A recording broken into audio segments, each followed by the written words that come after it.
السلام عليكم ورحمة الله وبركاته. dhammaan akhyaarta ku xidhan ay recorders run ahaantii aad baan idin salaamay dhammaantiinba meel wadaafa caalamka aad kala joogtaan. maanta waxaan inoo wadaa barnaamij run ahaantii aan isiri waxaa weeye waa uu anfacaya dhammaan ummadda Soomaaliyeed, weliba cidda xiisaysa inay bartaan barashada programmingka iyo codingka iyo ku taxalluqa. sidoo kale dadka jecel inay bartaan luqadda la yidhahdo Python.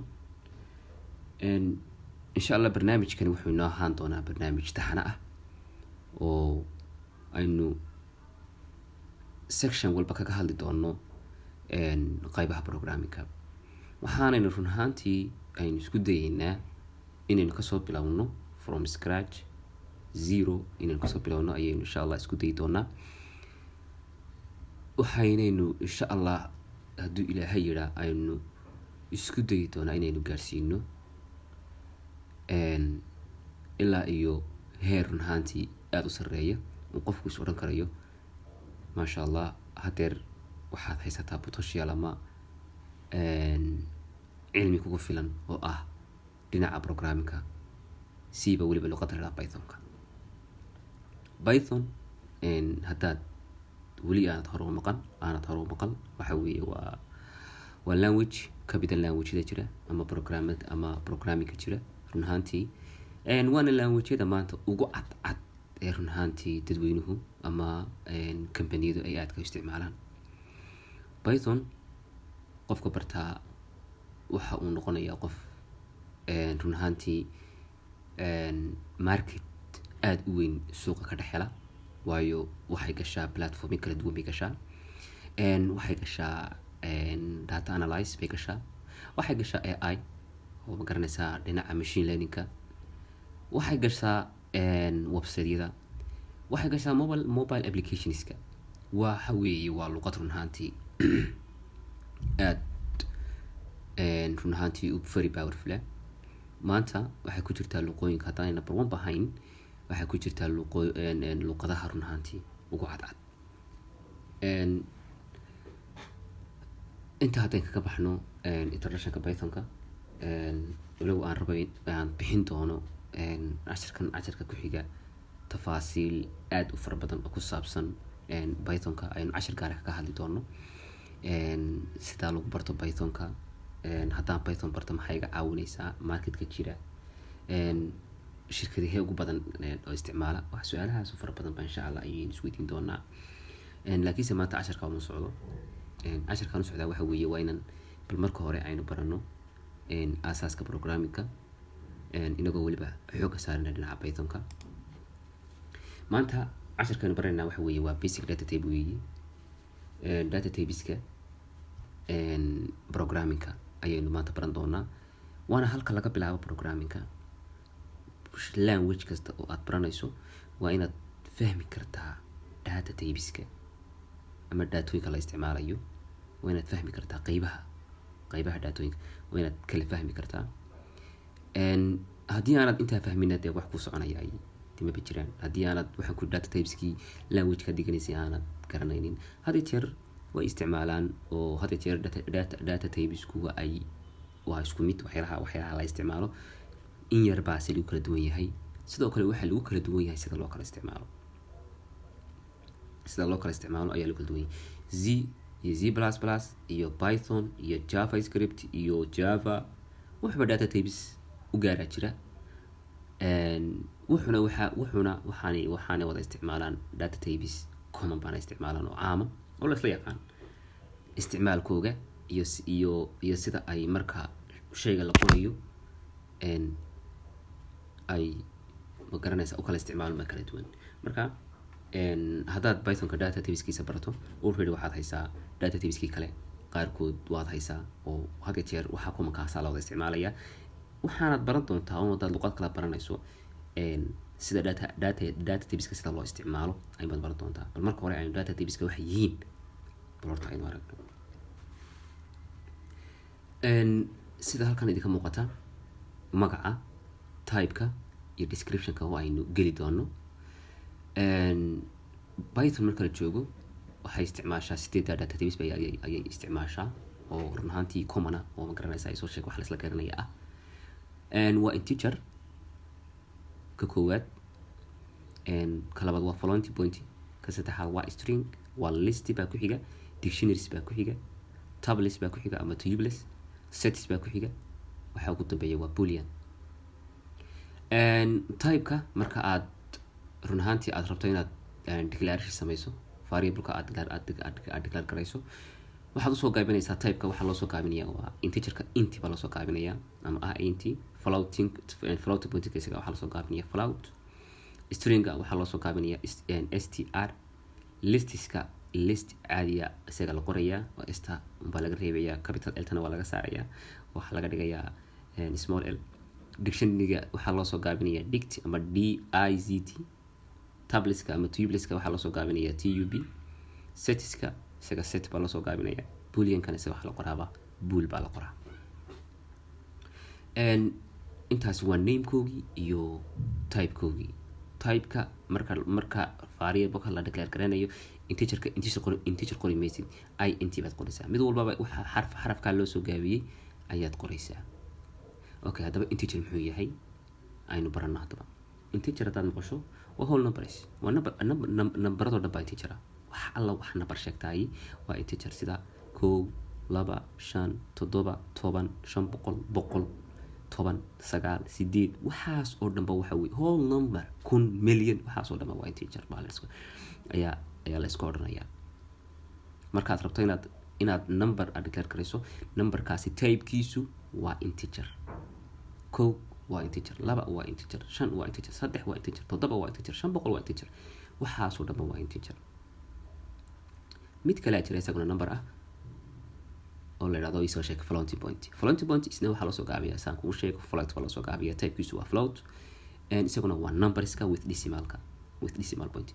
waa numberka point-yada wata, sida 4.5 5.5 2.0 200.0 even 200 waxa weeye waa number caadiya, laakiinse 0.0 ba raacay. hadduu 0.0 raaco, hadduu point raacaba, waxa uu programming ama code-ku uu u akhrinayaa as a float. halkaan isla fahanno waa as a float. wax walba oo dhibic ku jirto, number walba oo ay point raaco ama decimal point u raaco, wuxuu u akhriyayaa code-ku as a float buu akhriyayaa. halkaas ka hubso markaad rabto inaad integer aad declare garayso oo aad laba number aad sugayso 2 + 2 oo kale waa 4. 4kaas wuxuu haddaad type-kiisa tirada soo saar waxa weeye waa integer, laakiin hadduu 4.0 aad tirada soo saar waxa weeye waxa ku soo baxaya float baa ku soo baxaya. aan u gudbo strings haddaad maqasho waxa weeye waa waxa wixii waxa weeye ii soo sheegeen sequence of characters. waa xarfaha ama xarfaha ahaado shay walba oo ma garanaysaa ii soo sheegeen aad ma garanaysaa ii soo sheeg ku jira labada dhibcood waxaa la yiraahdaa double quotes ama single quotes. single quote-na waxa weeye waad ku dhex qori kartaa, double quote-na waad ku dhex qori kartaa. dhatan maanta wax dhibaataa male. code-ku wuxuu u akhriyayaa ama machine-ku wuxuu u akhriyayaa ama luqaddu waxay u akhriyaysaa strings bay u akhriyaysaa. halka xitaa numberka haddii aan double quote dhex geliyo ama single quote dhex geliyo, numberkaas waxaa loo akhriyayaa waa string. hadda jeer qaladaadka ugu badan wuxuu ka imaadaa qofku wuxuu isleeyahay number baad gelisay, single quote baad number dhex gelisay, why program code-ku u akhrin waayey numberkan as a number. no, shay walba oo ku jira double quote-ka ama single quote-ka, code-ku wuxuu akhriyayaa string. waa type-ka weeye. type-kana waxaan ku soo sheeg luqadda sida xeerkeeda wanaad raacdaa. string waxa weeye luqadun Python maaha, sida waa la mid, Java-da waa la mid, all program-ku dhan waa la mid.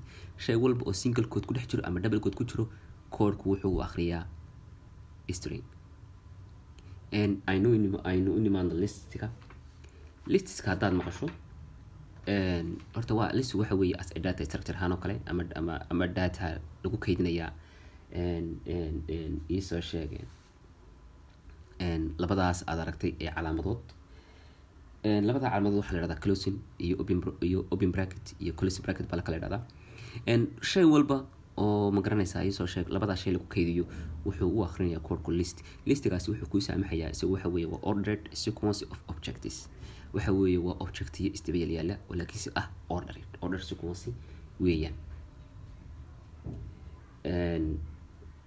string listiga waxa weeye waa la duplicate gareyn karaa oo waad copy gareyn maanta haddaan variable sameeyo haddaan idhaahdo egas isugalto aan list sameeyo listigaasi waan duplicate gareyn karaa 2 baan ka sameyn karaa 3 baan ka sameyn karaa 4 baan ka sameyn karaa listigu haddaba muxuu ii saacidayaa wuxuu ii saacidayaa inaan hal meel ku wada kaydiyo waxaan ku ii soo sheeg intaasoo daato number baan kaydinayaa string baan kaydinayaa waxaan kaydinayaa number float baan kaydinayaa number float number integer waxaan kaydinayaa isoo sheegeen string baan kaydinayaa oo imika saad aragteen number baa igu jira waxa igu jira string baa igu jira oo magaca ah waxa igu jira waxaan ku float oo ah 200.6 ayaan ku kaydsan karaa markaan ku leeyahay waa orderedna waxa weeye yacni haddii aan imika aan isiraado listiga koowaad soo saar waxaan ku isoo sheeg waan soo saaran karayaa oo waa order weeye ma fahanti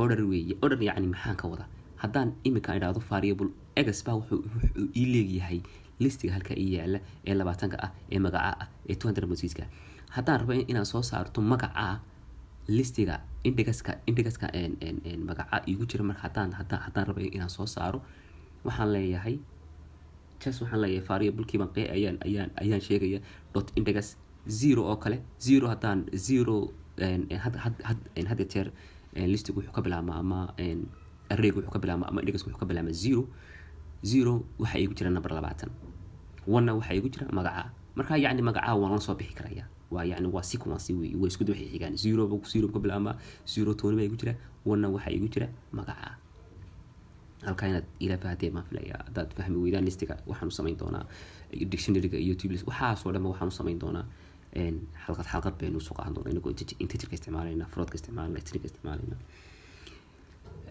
waxa inagu xiga dictionary ayaa inagu xiga oo waxa loo soo gaabinaya dictionary waxa weeye unordered kii hore labada hore waxay haayeen ordered laakiin kan waxa weeye waa unordered key value isagu wuxuu qaataa waxa la yiraahdo key ayuu qaataa dabeetana value pairs baa jira oo value baad siinaysaa shaygii baad sheegaysaa oo key ah value-giisina waad sheegaysaa halkaa misla fahani imika waxaan leeyahay my car waxa weeye waa keygii value-giina waxa weeye waxaad doontaan ka shan kartaa my car white my car is hebel my car-kaygu waa sidan markaan rabo inaan la soo baxo value-ga my car-ka just waxaan u yeedhayaa my car-ka dabeetana value-giisii ayaa isoo raacaya ma fahantay magaciisa Toyota يعني waxaan ku soo sheeg gaariga magaciisa waa Toyota magaciisu waxayni waa keygii Toyotana waxa weeye waa value-gii saan hore ku sheegan waxa weeye waa unordered oo isagu waxaan ku soo sheeg order sequence ma laakiinse waa unordered sequence haddaynu sii qeexno oo isagu hadda jeer xabadaan ku xasuusiyo wuxuu ku bilaabmaa closing iyo open brace ku bilaabmaa labadana waa inaad kala barataa closing iyo open brace ayuu ku bilaabmaa haddii uu hadaad aragto closing brace-ka waxa ku bilaabmaya iyo open brace-ka waxa weeye waa dictionary ama set waxa la sheeg loo yaqaano sheegay nagu sii xigaa waxa weeye waa tabless ama tubeless aad bas taqaano waxa la soo gaabinaya saan kugu sheegay tub baa la soo gaabinaya isaguna waa unordered immutable sequence of objectives isaguna waa unordered oo maanta waxaan ordered maaha ama shay iyo isku xiga oo ma garanaysa isoo sheeg aan soo heli karayo haddii aan siraada u yeedh ma aha ama waxaan ku soo sheeg value-giisa aan si fudud kusoo heli karayo si fudud aan kusoo heli karaya laakiinse wax order garaysan oo isku xiga sida 0 iyo 1 iyo 2 iyo 3 igu habeyn karaya ma aha sidiisana waa immutable it means waa unchangeable lama bedeli karo value-ga haddii aad shayga aad hal mar declare karayso tubeless halka u fiirso tubeless-ka haddaad hal mar declare karayso ma bedeli kartid value-giisa mar labaad waa immutable sequence of objectyada aad declare karayso ama aad value-ga aad siiso waa sida aad ku siisay ma bedeli karaysid yacni intaan u yeedho ma odhan karayo dot append ama dot change ama dot remove ma samayn karayo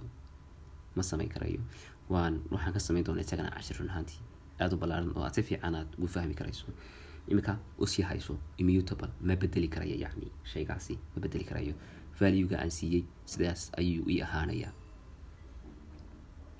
oo imika hadoo kale haddii aan isiraahdo waxaan kuli isoo sheeg value cottonkaas leeyahay bedel, ma bedeli karayo, yacni waa immutable, waana unordered weeye, oo isagu order maaha. sidoo kale waxaa inagu xiga waa setka weeye. setkuna waa lamid, waa unordered collection of unique objectives. setka iyo maxaa isku mid ah oo isku shay qaata, oo ma garanaysaa isoo sheeg aan value un lahayn ama key lahayn, waxa weeye dictionary-ga ayay soo wadaagaan. isagana waxaan ka samayn doonaa xalqad, laakiin isaguna waa lamid, waxa weeye waa unordered collection of unique objectives. waxa weeye waa unordered, yacni waxa weeye waa ma habaysna oo 0 iyo 1 iyo 2 iyo 3 iskuma ka daba yaalaan, laakiinse waa meel aan wax ku kaydsan karayo, oo sida data aan ku kaydsan karayo, taasoo datadaasoo 1 iyo 2 iyo 3 iyo 4 iyo 5 iyo 6 iyo 7 ka badan, datadaasoo qaadaysa number string, waxaan ku dhihi soo sheeg iyo booleanba oo kala duwan qaadi karaysa. iyaduna waxay ku bilaabantaa setku wuxuu ku bilaabmaa close brace, sida dictionary-ga oo kale ayay tahay. inta haddaan kaga imaado waxaynu wixiga waa boolean kun isagana waxa weeye just waa logical value indicating true or false. isagu saas wuxuu kusoo saarayaa run ama been, true or false, labadaas uu kala sheegaa booleanku. isagu xabadaasa u hayso, booleanku isbedelo waa true or false. programka koodka kacaya ima wuxuu noqonayaa true ama wuxuu noqonayaa false. keliya isagu shaqadiisu halkaasi ku eegta, oo ma garanaysaa ay soo sheeg if haddii waxaasi dhacaan shaygaasi bal ii eeg inuu true yahay or false yahay. if hebel hadduu meesha magacaa haddaad listiga ka hesho true ii soo saar, magacaa haddaad listiga ka weydo false ii soo saar. just isagu shaqadiisu waaba intaaba, laakiinse believe me waxa weeye waxa uu qabtaa shaqo run ahaantii aad iyo aad u ballaaran, oo kood fara badan ka qaadan lahayd, sida inaad hesho keliyata inuu magac cabdi oo kale uu ku jiro listi aad soo declare garaysay mar hore. sidaan hore ku sheegay intaasay ku egyihiin, 8daas ayay isticmaashaa. waxaanan ka dhigi doonaa sidaan aan idii ballan qaaday xalqad inaynu soo qaadano, inaynu integerska intaynu kasoo bilaabno aynu kusoo dhamaystirno booleanska. intaas data types oo dhan ayaynu insha Allah samayn doonaa. run ahaantii aad baad mahadsantiin. run ahaantii sidaan hore idinku sheegayna waxa weeye waa luqad walbaaba waxay leedahay xeerarkeeda leedahay. marka inaad xeerarkeeda barato waa muhiim. markaynu data type walba aynu maalin gaar ka sheekeyn doono ayaad run ahaantii aad usii baran doontaa. laakiinse intan waana saa haysataa, waana meesha laga galo.